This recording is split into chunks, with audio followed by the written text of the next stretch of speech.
Hello everybody, welcome back to my channel medicine basic teach. সুপ্রিয় দর্শক, আজকে আমরা স্টোন অন B6 সিরাপ সম্পর্কে আলোচনা করব। যে ঔষধটি কিডনি স্টোন পেশেন্টদের জন্য অত্যন্ত গুরুত্বপূর্ণ। তো এই ওষুধটি কাজ করে কিভাবে, এর use, dose, side effect and precaution সম্পর্কে বিস্তারিত জানার আগে আমার চ্যানেলটি সাবস্ক্রাইব করে পাশে থাকা বেল আইকনটি প্রেস করুন বিভিন্ন ধরনের ওষুধের বিষয়ে ডিটেলসে জানার জন্য। তো চলুন শুরু করি। এই স্টোন অন B6 সিরাপটি সিপ্লা কোম্পানির। এর বর্তমান মূল্য 218 টাকা প্রতি 200 ml সিরাপে। এর কম্পোজিশন হলো potassium citrate 1100 milligrams, magnesium citrate 375 milligrams, vitamin B6 বা pyridoxine 20 milligrams, each 5 ml syrup. তো এই সেম কম্পোজিশনে আপনারা পেয়ে যাবেন portrait MB6, নুকলিপ B6, পোট্রন MB6, অ্যালকাসট ইউরিলাইজার MB6, ইউরোসিট্রা MB6 প্রভৃতি। এছাড়াও বিভিন্ন ভালো ভালো কোম্পানির এই মেডিসিন আপনারা পেয়ে যাবেন ওষুধের দোকানে। তো এখন জানবো how to work stone on B6 oral solution, অর্থাৎ এই স্টোন অন B6 সিরাপটি কাজ করে কীভাবে। Stone on B6 oral solution is a combination of three medicine: potassium citrate, magnesium citrate, and vitamin B6, which prevent kidney stone.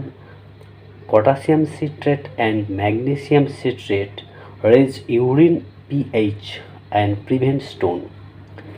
Vitamin B6 is added as its deficiency is associated with increased synthesis of oxalate, which is one of the constituents of kidney stone. অর্থাৎ stone on B6 সিরাপটি তিনটি ঔষধের সংমিশ্রণ: potassium citrate, magnesium citrate এবং vitamin B6। এগুলি আমাদের কিডনিতে পাথর হতে প্রতিরোধ করে। পটাশিয়াম সিট্রেট এবং ম্যাগনেসিয়াম সিট্রেট ইউরিনের মধ্যে পিএইচ বা পটেনশিয়াল অফ হাইড্রোজেনকে বাড়ায় এবং কিডনিতে পাথর হতে প্রতিরোধ করে।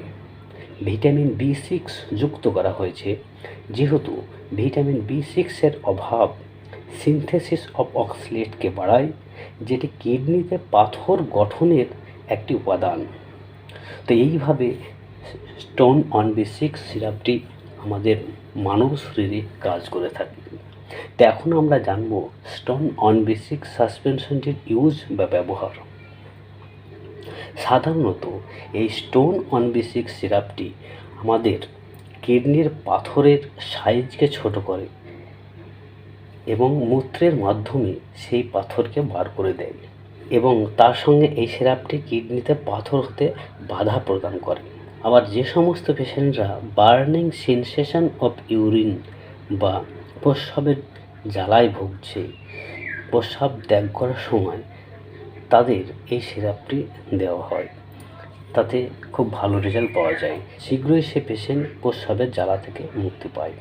আবার যে সমস্ত পেশেন্টরা ইউরিনারি ট্র্যাক্ট ইনফেকশন অর্থাৎ প্রস্রাবের নালীর সংক্রমণের সমস্যায় ভুগছে, যার ফলে প্রস্রাব ঠিক মতো হচ্ছে না, প্রস্রাব করার পরে মনে হচ্ছে আবার প্রস্রাব হবে বা আবার প্রস্রাব পেয়ে যাচ্ছে, সেই সমস্ত পেশেন্টদের ক্ষেত্রে এই সিরাপটি খুব ভালো কাজ করে। ছাড়াও যে সমস্ত পেশেন্টরা ডাইসোডিয়াম হাইড্রোজেন সিরাপ ব্যবহার করার পরেও ইউরিন ইনফেকশান ঠিক হচ্ছে না, সেই সমস্ত পেশেন্টদের এই সিরাপটি দেওয়া হয়। সিরাপটির ডোজ বা মাত্রা সম্পর্কে জানব। সাধারণত এই সিরাপটি 10 ml করে দিনে 2 থেকে 3 বার 120 ml জলের সঙ্গে মিশিয়ে খাবার পরে নিতে হয়। তবে এর ডোজ ডিউরেশনটা পেশেন্টের কন্ডিশনের উপর ডিপেন্ড করছে।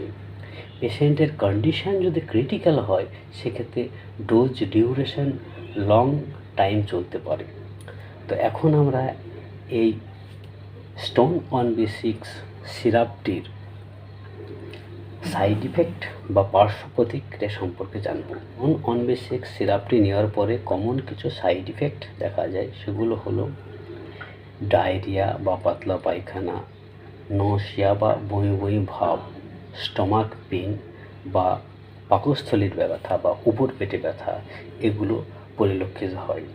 এখন এই স্টোন অনবেসিক সিরাপটি ব্যবহারের আগে আমাদের কি প্রিকশন বা সতর্কতা অবলম্বন করতে হয় সে বিষয়ে জানব।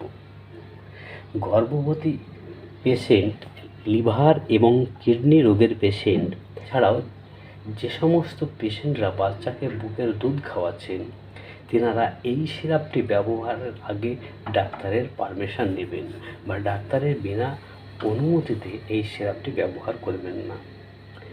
আর এই সিরাপটির যেহেতু কিছু কিছু ড্রাগসের সঙ্গে ইন্টারাকশন হয়, সেই জন্য এই সিরাপটি ব্যবহারের আগে আপনার ডাক্তারকে আপনার বর্তমান ওষুধের তালিকা সম্পর্কে বলুন।